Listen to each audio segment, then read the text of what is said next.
ಗುರುಜಿ full free ಆಗಿದ್ದಾರೆ, ಏನು ಕೆಲಸ ಇಲ್ಲ ಅನ್ಕೋಬೇಡಿ, ಡ್ರೈವಿಂಗ್ ಕೆಲಸ ಇದೆ. ಸೊ ನಾನು ವಾಹನ ಚಾಲನೆ ಮಾಡಿಕೊಂಡು ನಮ್ಮೂರು ಗೋಕರ್ಣ ಹತ್ರ ಹೋಗ್ತಾ ಇದ್ದೇನೆ. ತುಂಬ ಇನ್ನು ಹೆಚ್ಚು ಕಡಿಮೆ 4-5 ಗಂಟೆಗಳ ಕಾಲ ನಾನು ವಾಹನ ಚಾಲನೆ ಮಾಡಲೇಬೇಕು. ಇನ್ನು ಕತ್ಲಾದ ಮೇಲೆ ವಾಹನ ಚಾಲನೆ ಮಾಡಿದಾಗ ವಿಡಿಯೋ ಮಾಡಿದ್ರೆ ಪ್ರಯೋಜನ ಇಲ್ಲ. ಸೊ ಈಗ ಒಂದು ಸ್ವಲ್ಪ ಬೆಳಕಿದೆ, ಒಳ್ಳೆ ರಸ್ತೆ ಇದೆ. ಸೊ ಇದು ಸರಿಯಾದ ಸಮಯ, ಎಲ್ಲ ಸುರಕ್ಷತಾ ಮುನ್ನೆಚ್ಚರಿಕೆಗಳನ್ನ ತೆಗೆದುಕೊಂಡು ನಾವು ಮಾಡ್ಬೋದು ಅಂಥೇಳಿ ವಿಡಿಯೋ ಮಾಡ್ತಾ ಇದ್ದೀನಿ.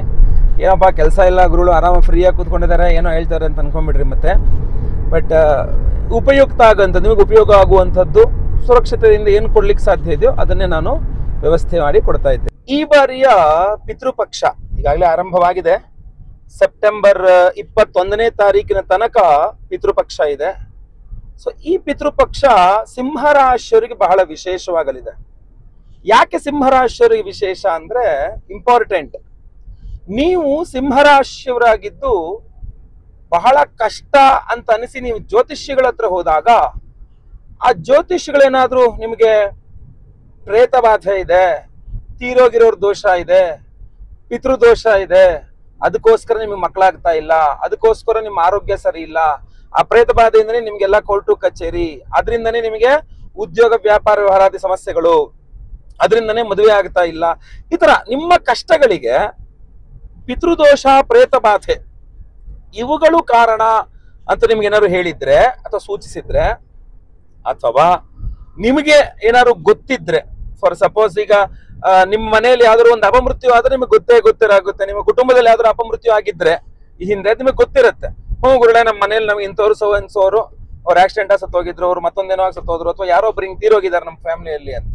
ಸೊ ಆ ತರ ಏನಾದ್ರೂ ಪ್ರೇತ ಬಾಧೆಗಳಿದ್ರೆ ನಿಮ್ಮ ಕುಟುಂಬದಲ್ಲಿ, ನೀವು ಸಿಂಹರಾಶಿಯವರಾಗಿದ್ರೆ, ಈ ಬಾರಿಯ ಈ ಪಿತೃಪಕ್ಷ ಯಾಕೆ ವಿಶೇಷ, ನಿಮಗೆ ಬಹಳ ಇಂಪಾರ್ಟೆಂಟ್, ಸ್ವಲ್ಪ ಜಾಸ್ತಿ ಬೇಗ ಫಲ ಕೊಡುತ್ತೆ ನಿಮಗೆ. ಯಾಕೆ ಅಂತಂದ್ರೆ ನಿಮ್ಮ ರಾಶಿಯಲ್ಲೇ ಕೇತು ಇದ್ದಾನೆ.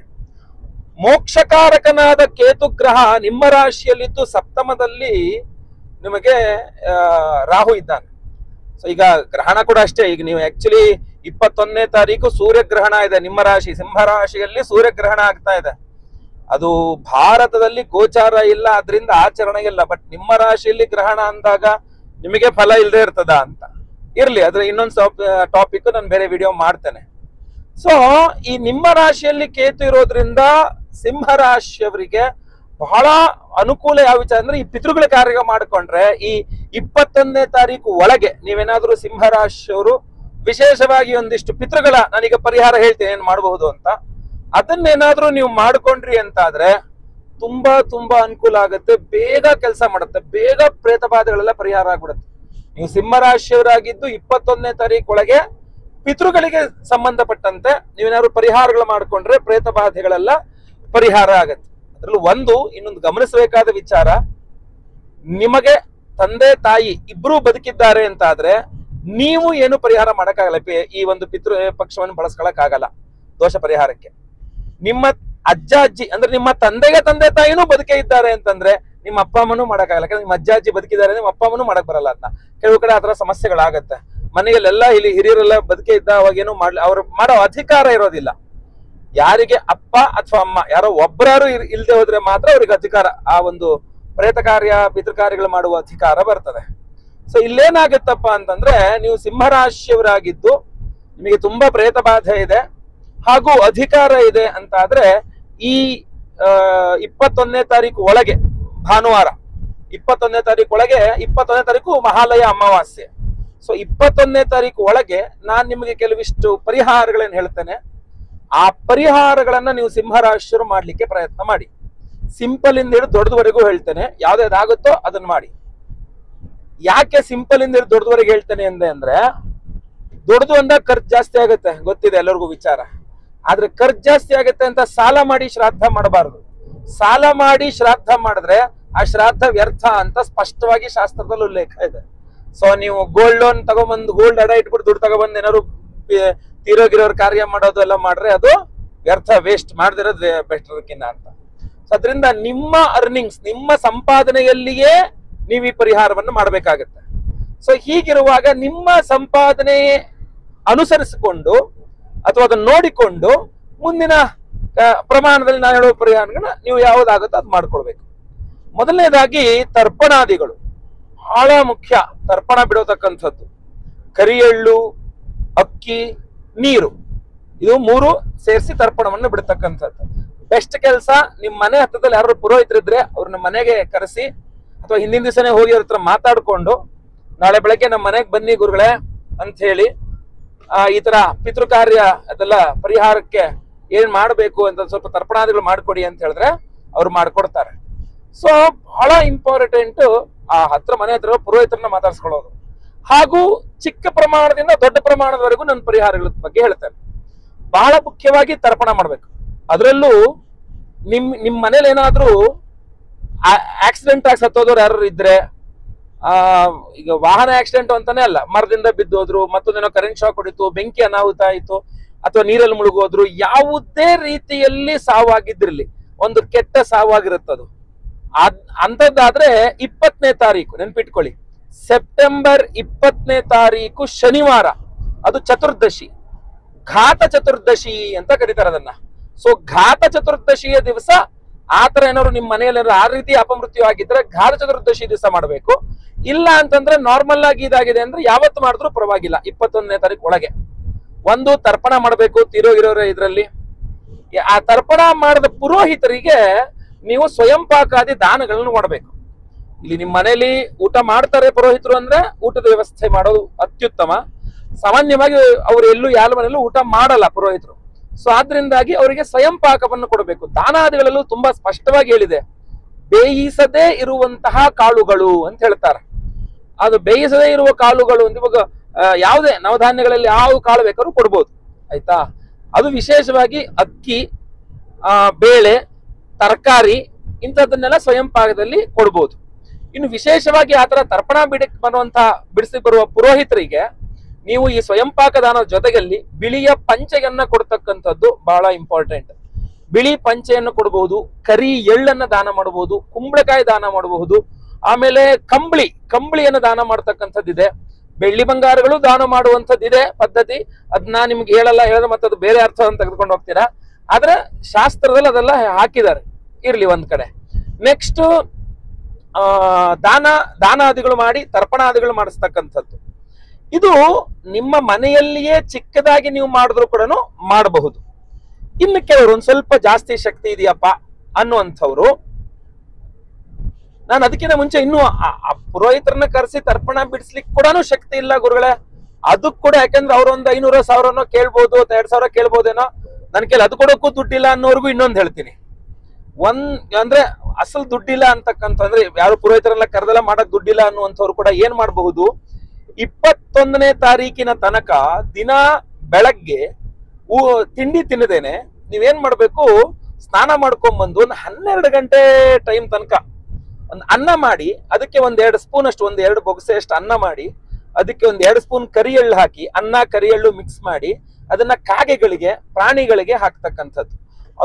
ಅದು ವಿಶೇಷವಾಗಿ ಕಾಗೆಗಳು. ನೀವು ಅನ್ನ ಕರಿ ಎಳ್ಳು ಮಿಕ್ಸ್ ಮಾಡಿ ಅದನ್ನ 12 ಗಂಟೆ 12:30 ಟೈಮಲ್ಲಿ ಕಾಗೆಗಳಿಗೆ ಹಾಕ್ಬಿಟ್ಟು ಆಮೇಲೆ ನೀವು ಊಟ ಮಾಡಿದ್ರಿ ಅಂದ್ರೆ ದಿ ಬೆಸ್ಟ್. ಕೆಲವರು ನಾವು ಬಡವರು ಹೌದು, ದುಡ್ಡು ಖರ್ಚು ಮಾಡಕ್ಕೂ ಇಲ್ಲ, ಇದನ್ನ ಮಾಡ್ತೀವಿ, ಒಟ್ಟು 12 ಗಂಟೆವರೆಗೆ ಉಪವಾಸ ಇರಕ್ ಆಗಲ್ಲ ರೀ ಗುರುಗಳ, ಅದಕ್ಕೇನ್ ಪರಿಹಾರ ಅಂತಂದ್ರೆ ಬೇಕಾದ್ರೆ ಹಣ್ಣು ತಿನ್ಬಹುದು, ಹಾಲು ಕುಡಿಬಹುದು, ಅವಲಕ್ಕಿ ತಿನ್ಬಹುದು, ಉಪ್ಪಿಟ್ಟು ತಿನ್ಬಹುದು, ಆದ್ರೆ ಈರುಳ್ಳಿ ಬೆಳ್ಳುಳ್ಳಿ ಇರಬಾರ್ದು, ಇದನ್ನ ನೆನ್ಪಿಟ್ಕೊಳ್ಳಿ.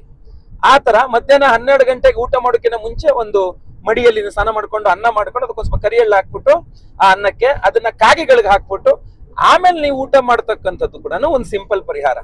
ಅದನ್ನೂ ಮಾಡ್ಲಿಕ್ಕೆ ಆಗದೆ ಇರತಕ್ಕಂಥವ್ರು ಎಳ್ಳೆಣ್ಣೆ ತಂದ್ಕೊಂಡು ಮನೆಯಲ್ಲಿ ಪ್ರತಿದಿನ ಬೆಳಗ್ಗೆ ಅಥವಾ 12 ಗಂಟೆ ಟೈಮಲ್ಲಿ ಮಧ್ಯಾಹ್ನ ಒಂದು ಎಳ್ಳೆಣ್ಣೆ ದೀಪವನ್ನು ಹಚ್ಚತಕ್ಕಂಥದ್ದು. ಪಿತೃಗಳೆಲ್ಲ ತೃಪ್ತರಾಗಲಿ, ಪಿತೃಗಳೆಲ್ಲ ಶಾಂತಿ ಸಿಗಲಿ ಅಂತ ಹೇಳಿ ಮಧ್ಯಾಹ್ನ ಟೈಮಲ್ಲಿ ಒಂದು ಎಳ್ಳೆಣ್ಣೆ ದೀಪ 21ನೇ ತಾರೀಕು ತನಕ ಪಿತೃದೋಷಗಳ ಪರಿಹಾರಕ್ಕೆ. ಸೊ ಇದಿಷ್ಟನ್ನು ಮಾಡಬಹುದು. ಅಂದ್ರೆ ಸಿಂಪಲ್ ಪರಿಹಾರಗಳೆಲ್ಲ ಹೇಳಿದೆ. ಇನ್ನೊಂದು ಚೂರು ಜಾಸ್ತಿ ಪರಿಹಾರ ಅಂದ್ರೆ ನೀವು ಹೊರಗಡೆ ಹೋಗ್ಬೇಕು, ಅಂದ್ರೆ ಕ್ಷೇತ್ರಗಳಿಗೆ ಹೋಗ್ಬೇಕು, ತೀರ್ಥ ಕ್ಷೇತ್ರಗಳಿಗೆ ಹೋಗ್ಬೇಕು. ತೀರ್ಥ ಸ್ನಾನ ಅಂತ ಇರುತ್ತೆ. ಸೊ ತೀರ್ಥ ಸ್ನಾನ ಅಂದ್ರೆ ಯಾವ ತರ ಅಂತ ಕೇಳಿದ್ರೆ, ಬಹಳ ಮುಖ್ಯವಾಗಿ ನೀವು ನಮ್ಮ ಧರ್ಮಸ್ಥಳಕ್ಕೆ ಹೋಗ್ಬೋದು, ತೀರ್ಥ ಸ್ನಾನ ಇದೆ. ಯಾಕಂದ್ರೆ ನೇತ್ರಾವತಿ ನದಿ ಸ್ನಾನ ಮಾಡಿ ಗರ್ಭಗುಡಿಯ ಹತ್ರ ತೀರ್ಥ ಬಾವಿ ಅಂತಿದೆ. ಆ ತೀರ್ಥ ಬಾವಿ ನೀರ್ನ ನಿಮ್ಗೆ ಅಭಿಷೇಕ ಮಾಡ್ತಾರೆ, ಅಂದ್ರೆ ನಿಮ್ ತಲೆ ಮೇಲೆ ಅಂದ್ರೆ ನಿಮ್ಮನ್ನ ಕೂರ್ಸ ತೀರ್ಥ ಬಾವಿ ನೀರು ಹಾಕ್ತಾರೆ. ಸೊ ಪರಿಷೇಕ ನಿಮಗ್ ಮಾಡ್ತಾರೆ.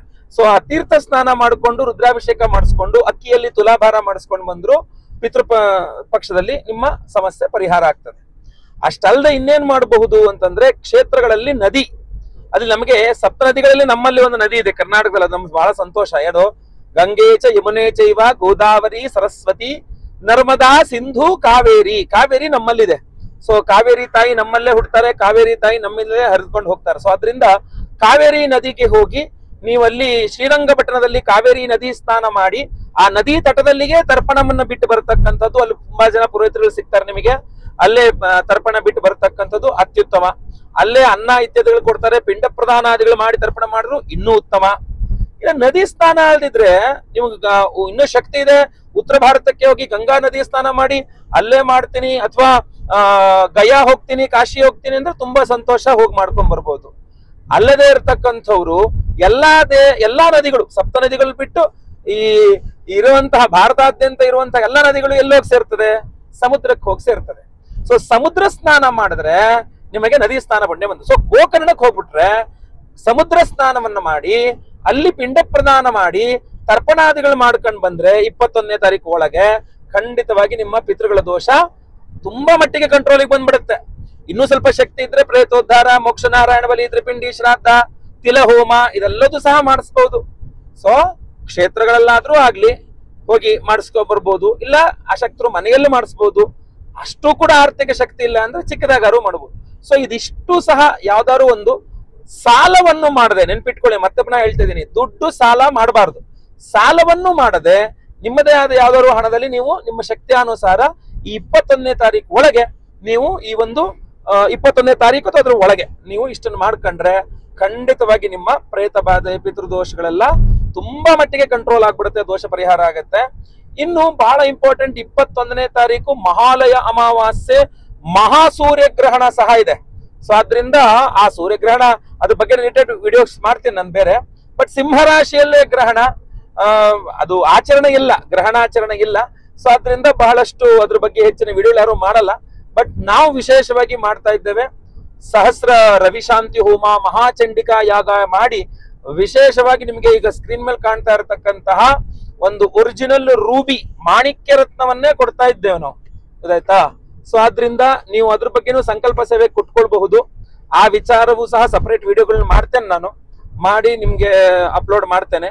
ಸೊ ಈ ವಿಡಿಯೋ ದಯವಿಟ್ಟು ಪ್ರತಿಯೊಬ್ಬರಿಗೂ ರೀಚ್ ಆಗೋ ತರ ವಾಟ್ಸ್ಆಪ್, ಫೇಸ್ಬುಕ್, ಮೆಸೆಂಜರ್, ಟೆಲಿಗ್ರಾಮ್ ಎಲ್ಲ ಕಡೆ ಸಾಮಾಜಿಕ ಜಾಲತಾಣಗಳು ವಿಡಿಯೋನ ಶೇರ್ ಮಾಡ್ಲಿಕ್ಕೆ ಮರಿಬೇಡಿ. ನೀವಿನ್ನು ಸಬ್ಸ್ಕ್ರೈಬ್ ಮಾಡ್ಕೊಂಡಿಲ್ಲ ಅಂದ್ರೆ ಕೆಳಗಡೆ ಸಬ್ಸ್ಕ್ರೈಬ್ ಅಂತ ಬಟನ್ ಅಂತ ಸಬ್ಸ್ಕ್ರೈಬ್ ಮಾಡ್ಕೊಂಡು ಬೆಲ್ ಬಟನ್ ಹೊತ್ಕೊಂಡು ಆಲ್ ಅಂತ ಮಾಡ್ಲಿಕ್ಕೆ ದಯವಿಟ್ಟು ಮರಿಬೇಡಿ. ಮುಂದುವರೆದಲ್ಲಿ ಮತ್ತೆ ಪುನಃ ಸಿಗ್ತೇನೆ. ಎಲ್ಲರಿಗೂ ಸಹ ಒಳ್ಳೇದಾಗ್ಲಿ. ಲೋಕ ಸಮಸ್ತ ಸುಖಿನೋ ಭವಂತು. ನಾರಾಯಣ ನಾರಾಯಣ ನಾರಾಯಣ.